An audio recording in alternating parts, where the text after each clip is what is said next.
8, 9. Sports.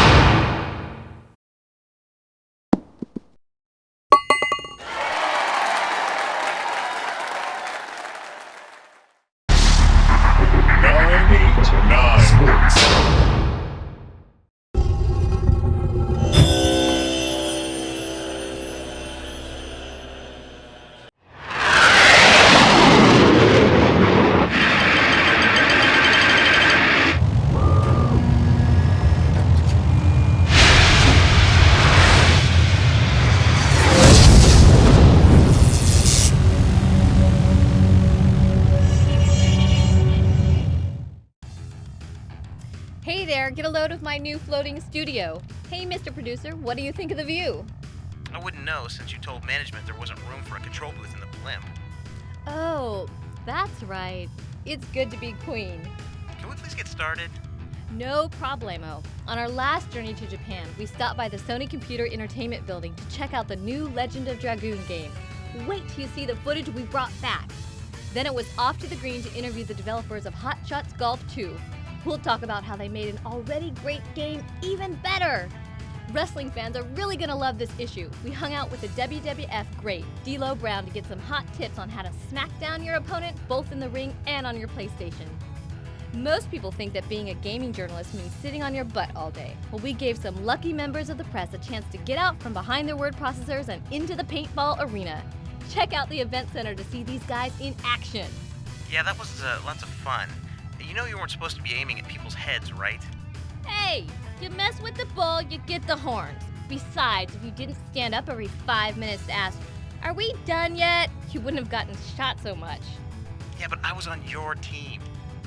Okay, moving on. As always, we have a fine selection of the hottest game videos in the vault, including Spider-Man, MTV Music Generator, and Siphon Filter 2. So if you didn't get them for Christmas, they're probably on sale somewhere. Don't forget about Wormhole. I'm getting to it. For the past 7 issues, you've seen us go behind the scenes of video game development and put together our own game, Project Wormhole. We're finishing off this section by putting the complete demo, including level editor, in the vault. So go check it out! Well, that does it for me. I'll see you all next issue with my footage from PlayStation 2 launch in Japan and my E3 report. Until then, happy gaming!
Logan, the following is an operational briefing designed to maximize your effectiveness in the field.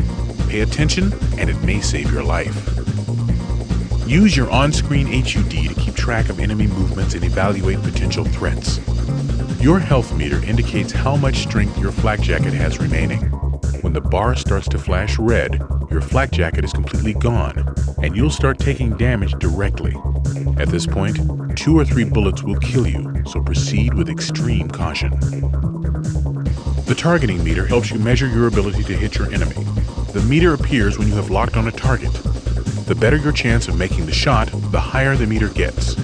When the bar is completely full, you're guaranteed to hit. Increase your chances to hit by getting closer to your target, crouching, or facing him more directly. Likewise, your danger meter represents the likelihood of your being hit. When the bar begins to flash red, you are about to be shot. Take evasive action immediately. The The radar shows the location of all known enemies relative to your current position. The color of the dots represents that enemy's threat level. If it starts to flash red, kill the target immediately or find cover. Note, only enemies you've seen or heard will appear on the radar, so always keep your eyes open. Just because the radar does not show targets does not mean you are alone. It's imperative that you keep a full clip and a round chambered at all times. Refer to the weapon icon on screen. The left number is how many rounds remain in your clip. The right number is your total rounds for that weapon. Press triangle to reload if you're getting low. You don't want to run dry in the middle of a firefight. By pressing the Start button, you can pause the action and access your HCD. Here, you'll be able to check your current objectives, scan area maps, equip weapons, and review mission briefings. You'll also be able to change game options and save your current progress to a memory card. Note, when you save your progress during an active mission, if you choose to resume that saved game at a later date, you'll continue from your most recently completed checkpoint. In battle, you have to use your weapons effectively in order to survive. Standard operating procedure for combat scenarios include the following. To change weapons, hit the Select button. This will cycle through most of your arsenal. To get a complete list of your equipment, hold the Select button down and use L2 or R2 to manipulate the weapon bar. Alternately, you can pause the action by hitting Start and equip yourself from your HCD. Hold R1 to target lock a specific enemy. If you tap it again and hold, you'll target lock the next nearest enemy. Target locking helps you focus on a specific enemy and allows you to aim and shoot at them while performing other actions. Hold L1 to manually aim your weapon. Use this function to look around your environment or to target specific areas of an enemy's body. Note, different weapons yield different results when aiming. Most sniper rifles allow you to magnify your view while aiming. Press triangle and circle to zoom in and out while aiming. Strafe by holding L2 or R2. If you're good, you can also use the directional button at the same time to maneuver through any tight spots. While manually aiming, use these buttons to peek around corners. With a grenade equipped, your aiming cursor indicates where the grenade will land when thrown. While aiming, press and hold the fire button and an arc appears. This represents the arc that the grenade will travel when thrown. The longer the fire button is held, the greater the arc. Release the fire button to throw the grenade. Occasionally, you'll encounter enemies who pick their shots more carefully. When one of these snipers takes aim at you, you'll be warned. The word headshot will appear with a line pointing toward you. If you see this, immediately take cover. Bear in mind, when in the field, you may encounter hostile fire from civilian forces. Law enforcement agencies can misconstrue your actions and may impede your mission. You should always try to find a non-lethal solution in these situations. Failure to adhere to this mandate will not be tolerated. You do not have a license to kill. In the field, you'll encounter many obstacles. Here is a complete list of the actions you can perform to achieve your objectives and complete the mission. Hold the X button to crouch. While crouching, you can use the directional button to move in a crouching walk. Staying low is often key to avoiding enemy detection. It keeps you deathly silent, and you can sometimes hide behind terrain to avoid being seen. Also, while crouched, your aiming ability is increased dramatically. Hit the circle button to roll. This is an excellent defensive maneuver that temporarily reduces the enemy's ability to hit you. Pressing the triangle button allows you to interact with the environment. Use it when standing near computers, weapon crates, lockers, switches, etc. You'll know if an item can be used when a callout appears above it.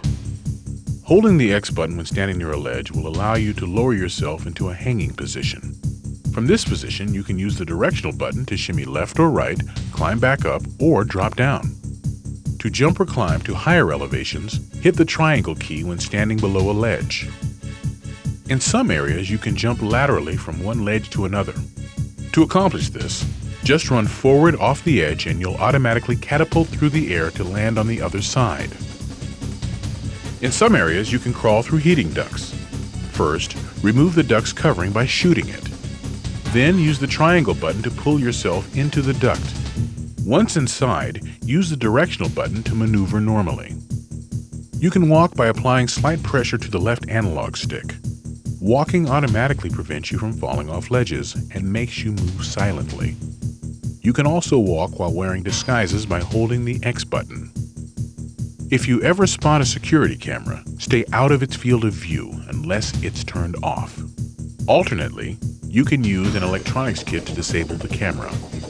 Occasionally, you will find yourself in areas that are pitch black. At these times, you'll automatically equip your night vision goggles. In dark areas, enemies will have a harder time spotting and shooting you, so use this to your advantage by keeping your distance and killing silently. A few closing words of advice. If you're outnumbered, run. If you're unnoticed, sneak. And if you've got the shot, take it.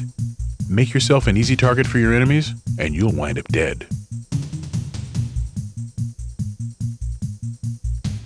Nine, 8, 9. Studio.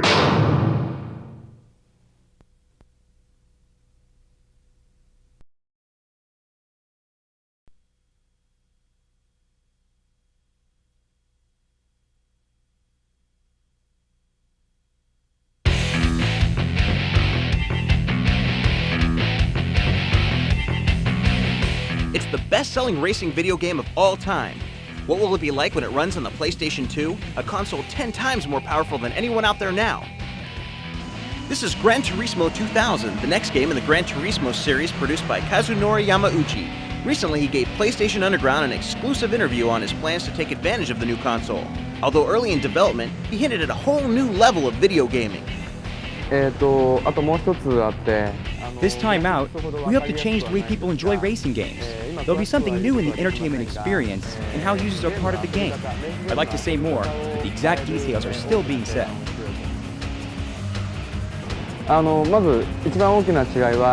The biggest difference is that the PlayStation 2 will let us make the graphics and sound quality 100 times better.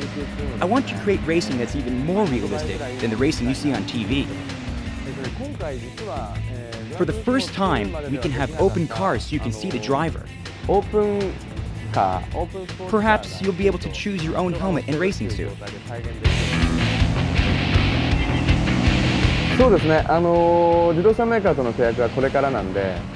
I plan to increase the number of cars, adding 5 to 10 for each territory: Europe, Japan, and North America. I might include the new Corvettes and new Camaro. There are many cars I'd like to add, but gamers should understand it takes a tremendous amount of negotiations to license a car from its maker. If you don't see your favorite car in the game, it's not because I didn't want it. Would it help if gamers wrote to manufacturers of cars they'd like to see in the game? Yes.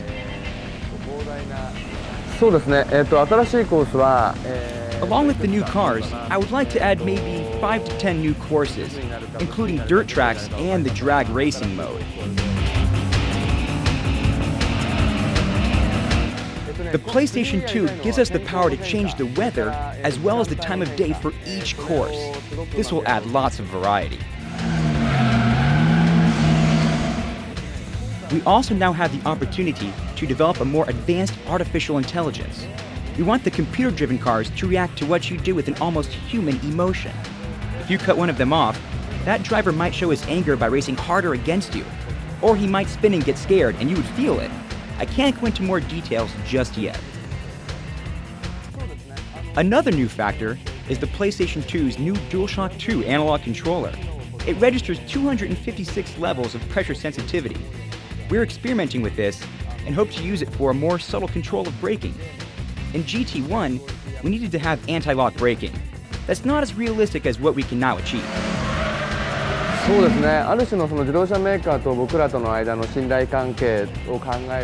Gamers always ask me if car damage will ever be visible. The manufacturers don't want their cars to blow up or be battered. I feel the same way, so that will not change. But I hope to create some effect that shows the user the extent of any damage.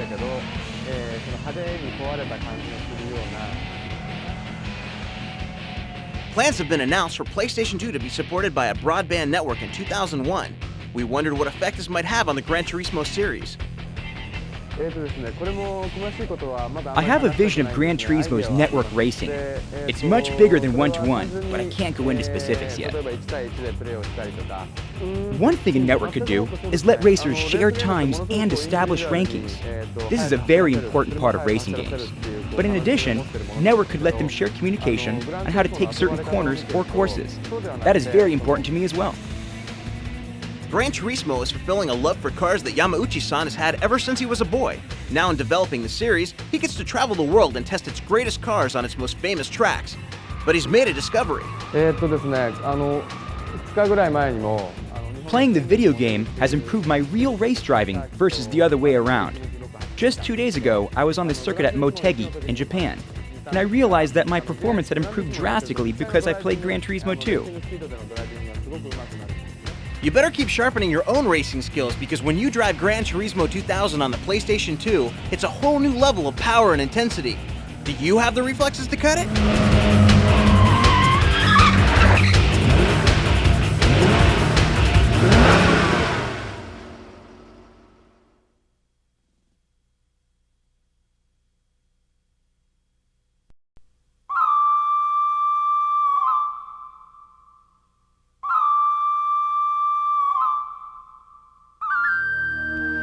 Japan, where peace and tranquility are treasured values. Except when it comes to video games, PlayStation 2 has unleashed a whole new level of power and speed. That's why gamers lined up for this long-awaited special festival in late February. PlayStation Underground is taking you inside to see what the games of the new computer entertainment system are like and to talk with developers. At 60 frames a second instead of 30, everything's way more intense. In Street Fighter EX3, for example, you can even fight 2-on-2. PlayStation 2's extra processing power lets you start with one character's combo, then switch to another's. 4 characters can be in on the same fight.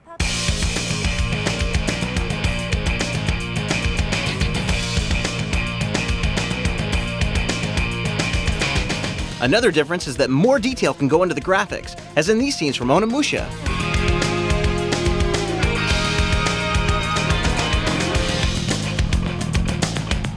Are you watching real baseball on TV, or is this the new game from Square? When you look at a title, sometimes you take a double take and you say, wait, is that the FMV section or is that the game? There's actually a really, really close comparison in quality between the two. In Kessen, a real-time strategy game, you can move hundreds of soldiers at once, but each of them will think and act individually, creating lots of realism.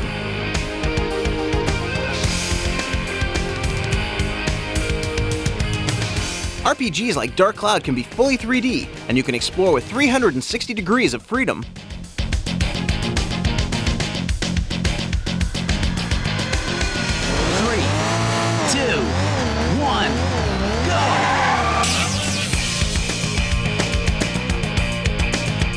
Everything in Ridge Racer 5 looks more realistic, including the walls you're almost crashing into at 200 miles per hour.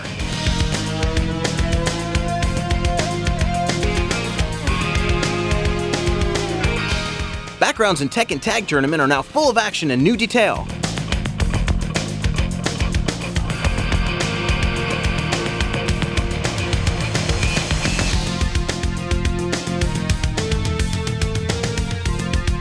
The sky fills with fireworks in Fantavision, a new action puzzle game.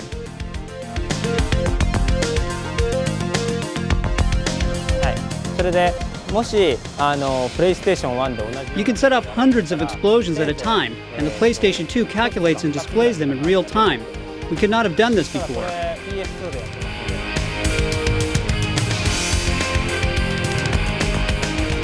When you're being hunted down for lunch and extermination, all the new detail makes it easier to get that tingly feeling at the base of your spine.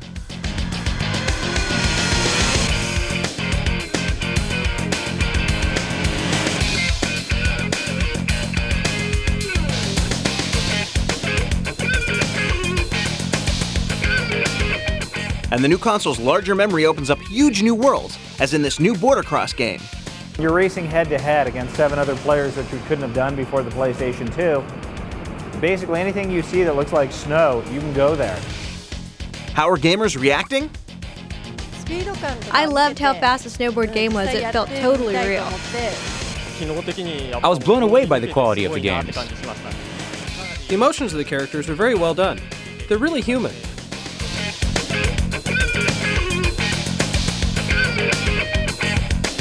This is just the first hint of what games will be like in the next generation of computer entertainment. Stay tuned. Our next issue will reach you in June, just after E3, with updated PlayStation 2 footage direct from the show floor. See you then.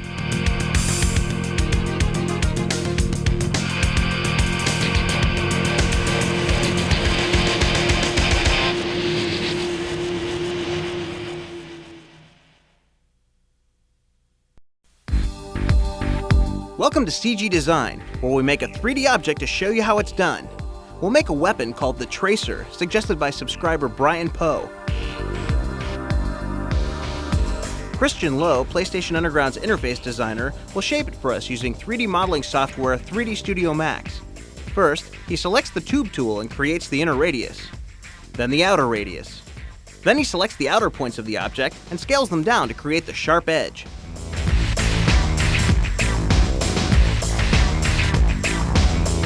To make the handle, he uses the line tool to rough out an S shape.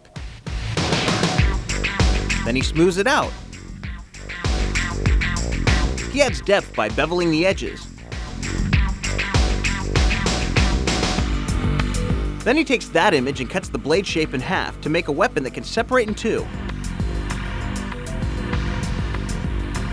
He'll repeat this to create the other half. He inserts the handles and chooses the texture. Now he uses a graphic file to create a design pattern on the blade. The dark areas become indented and the white portions become raised. The final model renders out.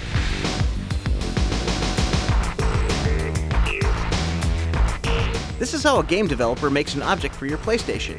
Watch for this weapon somewhere else in our issue. Is there a 3D robot, weapon, car, or object you'd like to see? Send a drawing or suggestion to this address and we might just use it for a future CG design.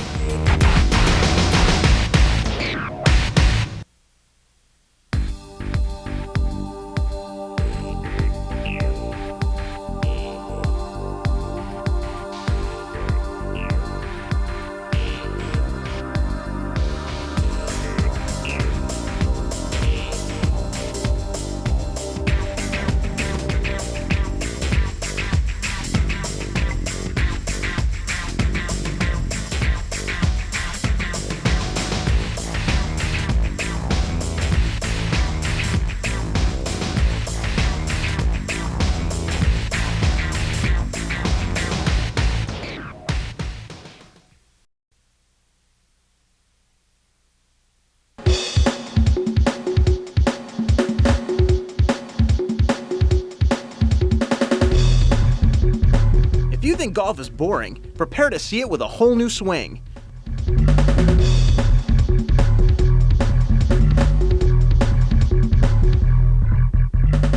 To break away from the standard golf game, Sony Computer Entertainment brought out Hot Shots Golf in 1998 and Hot Shots Golf 2 this year. Even if you've never touched a club before, you can just jump in and have fun. The pace is fast, the characters are comic, and the load times are history. We wanted to come up with a video game that felt so good it would inspire people to try real golf who would otherwise never think of playing. Yet the Hot Shots Golf game engine also lets the serious golfer work with all the game's finer points, such as course conditions, wind, and spin.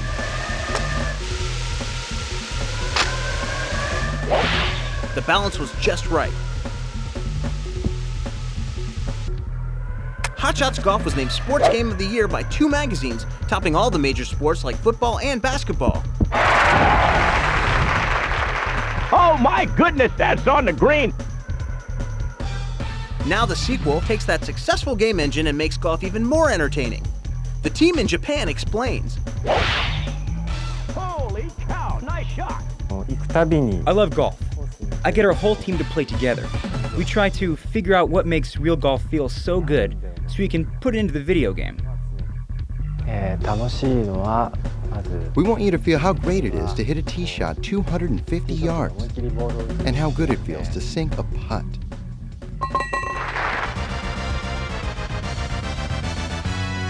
The art staff wanted the courses to be more beautiful than ever. You can now control 4 different seasons for each of 7 courses. That ball was thirsty. There are also many more obstacles than in the first game. You have to think about your second shot before you hit your first. You need to use draws and fades more. They're easier to hit than in the first game. Another thing we added is a short par 3 course. It lets you get in some shooting and putting when your time is short.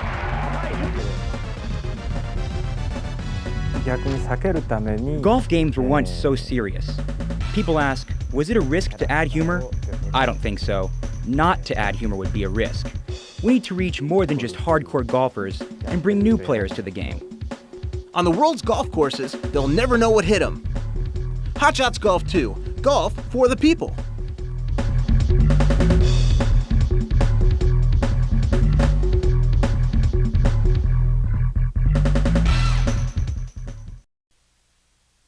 In Spyro 2, there are a couple tricky points. One is the Fracture Hills level where you have to save Spinner's friend.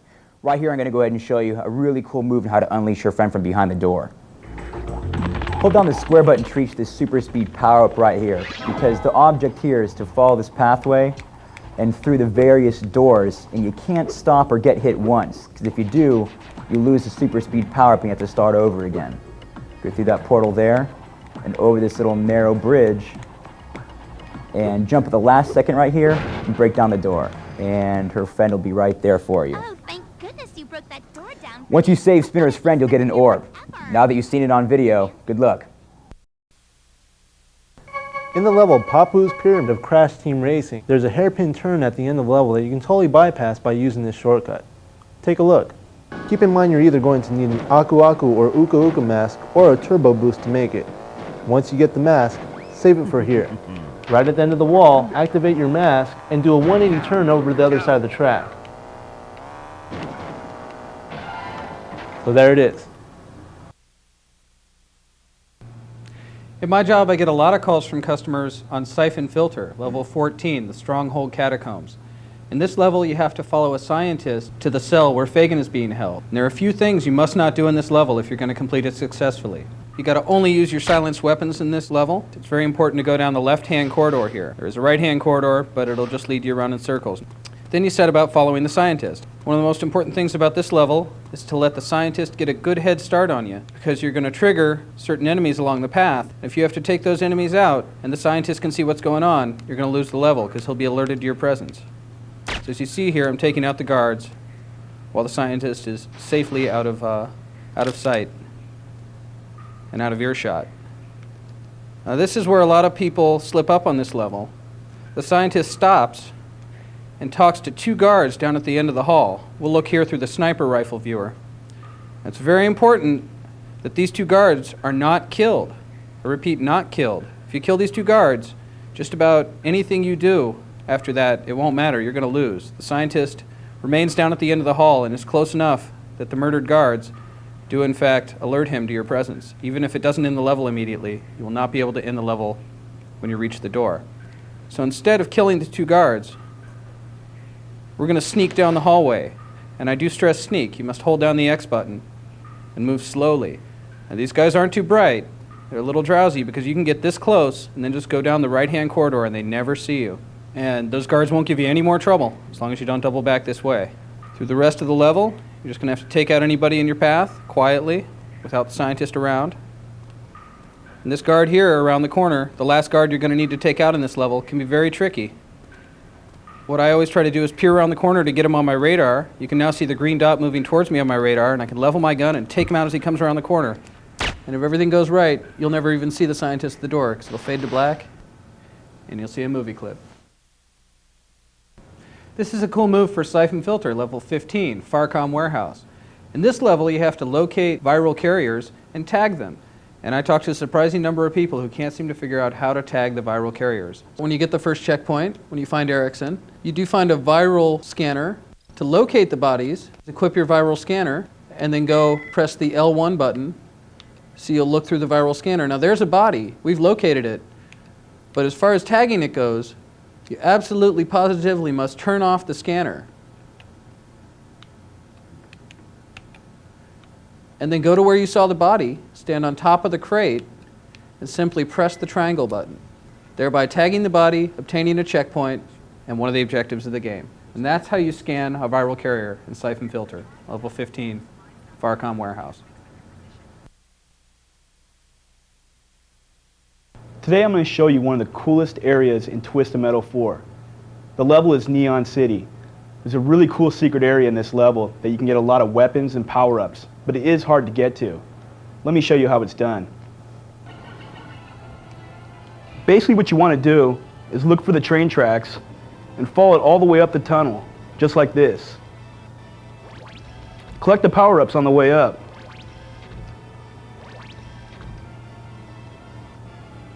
When you get to the top, slow down a little bit, collect the health, and turn around. Look for that little warp point, and just go forward. See this ramp right here? What you want to do is you want to turbo off this ramp into the room on the other side. Now that you're in this hidden room, what you want to do is you want to face this wall right here. Move forward and on top of the helicopter launch pad. Now the helicopter will pick you up, will start taking you to a hidden area. On your way, shoot all the enemies below you.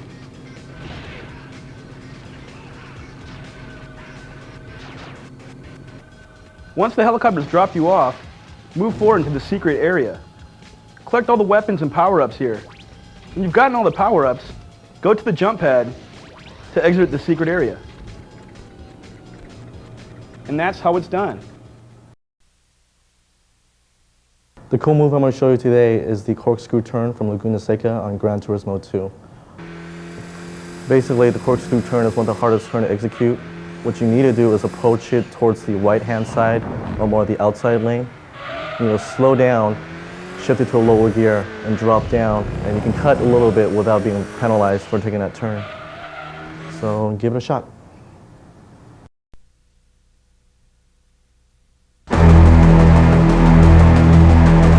Start getting enough butterflies in you because you're getting ready to go out in front of 20,000 people. You're thinking about what you have to do tonight, but also you're thinking, I don't want to mess up. I don't want to fall on my face when I walk out the ramp. And I want to make sure I go out there and entertain every one of them. Gonna kick this sorry ass out on the street. I think wrestling is very entertaining. It's an outlet. It's drama for male, like a soap opera for males. There's not a more natural high in the world than hear your music hit. You can hear their screams and applause in your body. You can feel it inside of you. Not just mentally feel it, but physically feel it bouncing off your chest and bouncing off you. And when you're walking down, you're looking at each, you can almost make contact with each one of them eye to eye.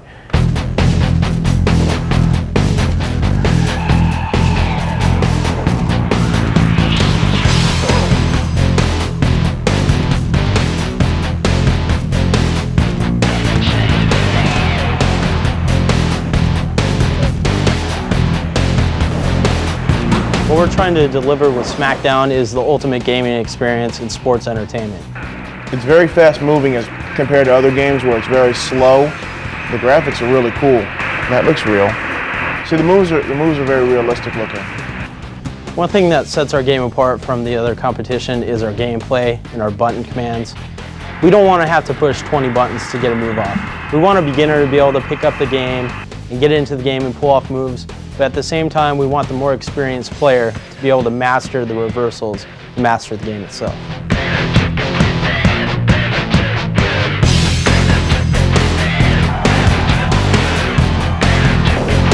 When you're out there in the ring, it's not as easy as it looks. For example, probably the hardest one is Steve Austin's stunner because it comes from 14 different directions. I mean, you could be on the offense and all of a sudden, boot to the gut, there it is.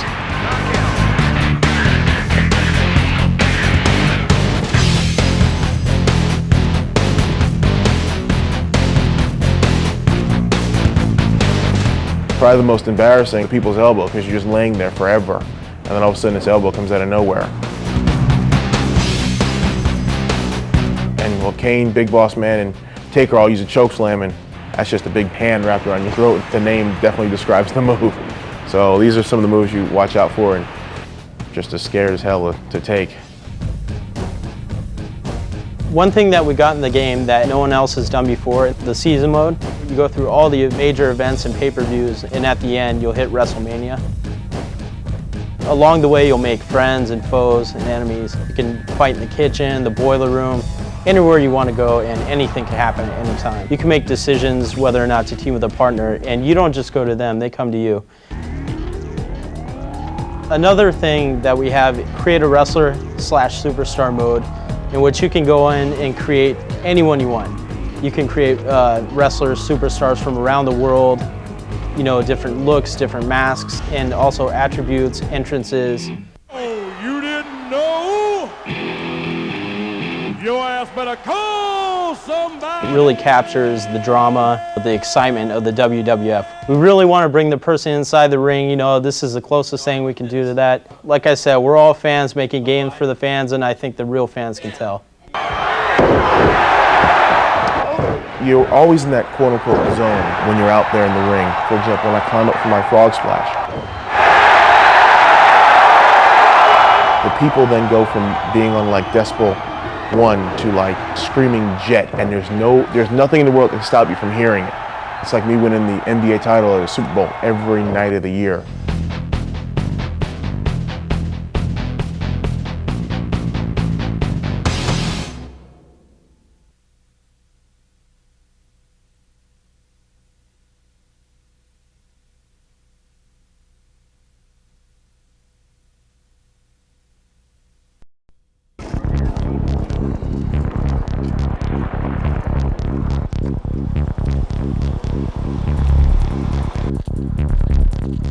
They're some of the biggest names in video game journalism. 989 Studios has pulled them from behind their computers and brought them to a remote ex-CIA training facility in the Arizona desert. The information that we put out here is real. We have trained over 130 SWAT teams from the United States, Canada, Spain, Taiwan, Kenya, a lot of other places. For the next few hours, they'll enter the world of Gabriel Logan so that they can bring you more informative reviews of Siphon Filter 2. They've come to a fantasy camp specializing in covert operations and hostage rescue, run by two people who've done the real thing. What we're going to be doing here this afternoon, we're going to be doing some exercises involving SWAT-type tactics, where you'll be doing some hostage rescue, some barricaded suspect type things.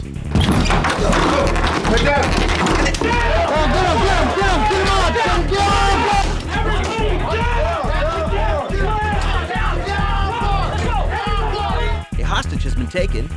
The rescuers plan a counterattack. We're going to require 3 entry teams. There will be 3 doors to be hit, so there will be 3 5-man teams or entry teams. The other 2 5-man teams are going to be our reconnaissance element. Weapons have been distributed. The training is over, and now it's into the field.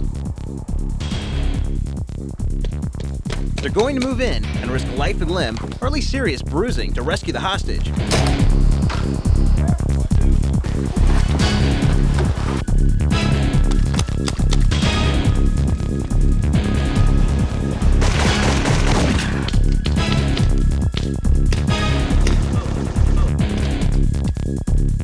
And you thought their job was just playing video games. Luckily, they have better aim on the video game screen than they do in real life. Finally, they storm the building and rescue the hostage. Now that your adrenaline is pumping, you can prove that you're a better commando than they are by checking out the Siphon Filter 2 demo in the vault. But give them credit, the next time you think video game journalism is easy, ouch! Think again. Ouch!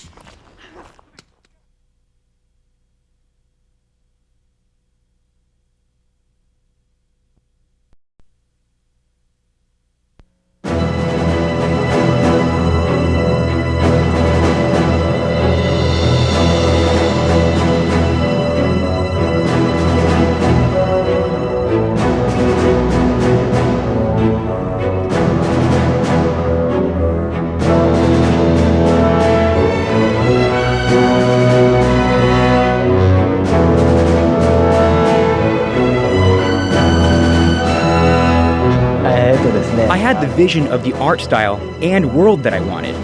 I shared it with the artists, and they kept bringing back incredible finished work, even better than I had imagined. The level of quality of the art was so high, and we fell in love with it.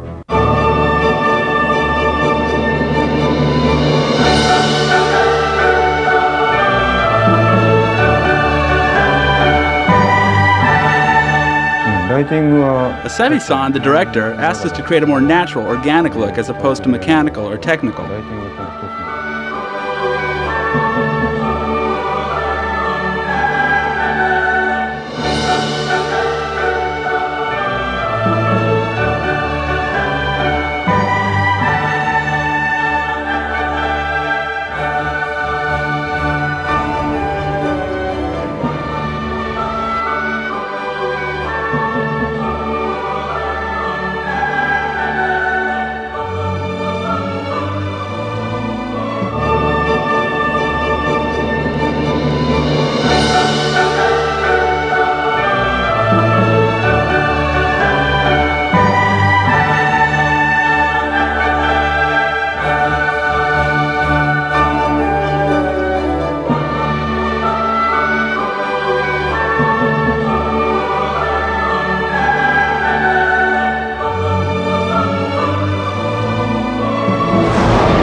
Eagle 1 to tower, 1033 in progress. En route to bank. Roger, Eagle 1. Keep your eye out for Spider-Man. The Halloween boy shows up. One dead bug. New York City Police Department. Cease and desist at once. Lay down your arms and prepare to...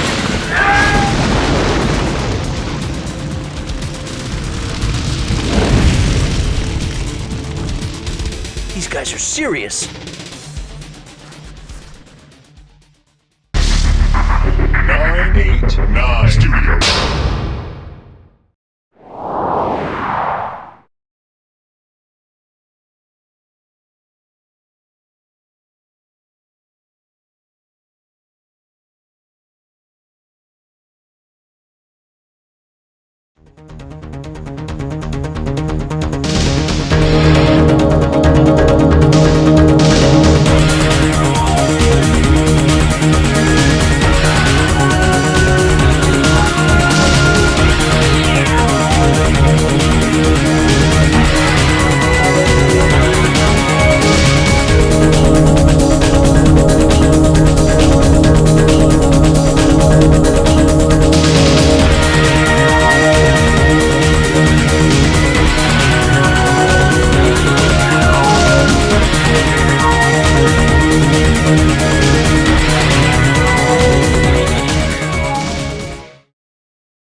Nine Studios.